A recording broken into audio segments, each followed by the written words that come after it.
Will carbohydrate loading the day before a race help?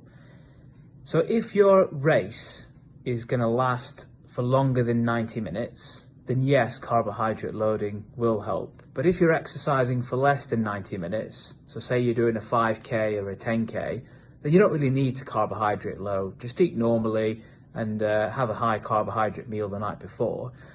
What kind of foods should you carb load on if your race is going to last longer than 90 minutes?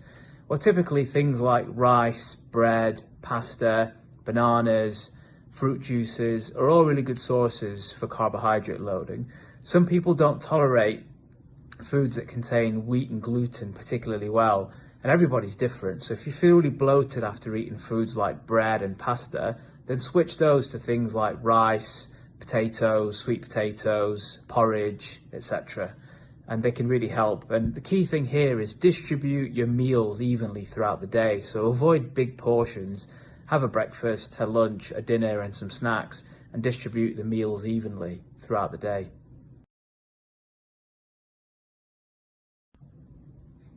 How long after exercise should you consume protein?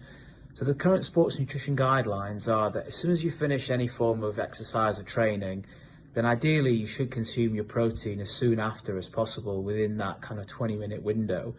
And the recommendations are that around 25 to 30 grams of protein is what's recommended, but it clearly depends on your size and what training you're doing.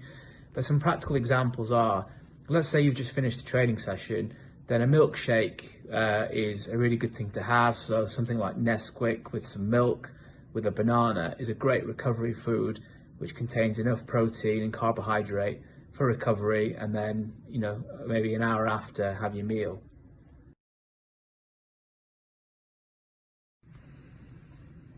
Okay, so if you're trying to build muscle mass, the protein recommendations for this are 1.7 grams per kilogram of body mass in kilograms. So multiply your weight in kilograms by 1.7. So say, for example, if you weigh 70 kilos, multiply that by 1.7, and that will give you the amount of grams that you need per day for protein. And really the take-home message around building muscle mass is you want to have protein with every main meal and every snack that you have. So for example, you might have 3 eggs for breakfast, as an example, with a bowl of porridge and some fruit.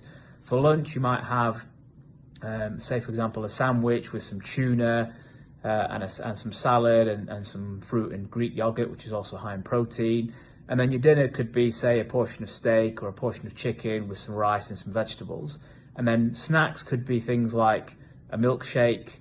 It could be things like a 250 gram pot of Greek yogurt. All those types of foods are quite high in protein. And the key thing is every 2 or 3 hours, aiming for about 25 or 30 grams of protein.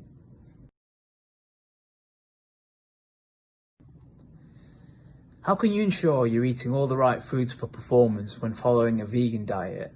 So when you follow a vegan diet, you're missing out on all the animal products. So you're going to be avoiding dairy, you're going to be avoiding meat and fish, which basically means that you're going to be missing out on nutrients like iodine, iron, and vitamin B12. So it's probably advisable that you supplement with vitamin B12 and some iron supplements, because you can't really get these from non-animal products in such a high quantity. So whilst green leafy vegetables do contain iron, it's classed as non-heme iron, which is poorly absorbed.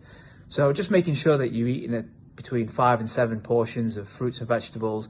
And I would advise that you get your protein from things like beans, lentils, pulses, but it might be advisable that you do take a vegan protein powder to really help you meet your protein needs, because it's extremely difficult to get the right amounts of protein from vegan foods alone.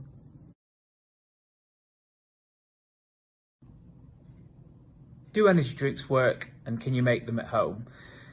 Now, the question on energy drinks has been debated for quite a long time, and the answer is that if you're exercising for less than 90 minutes, then you don't really need any energy drinks. You've got enough muscle glycogen and energy in your muscles to help you perform that activity.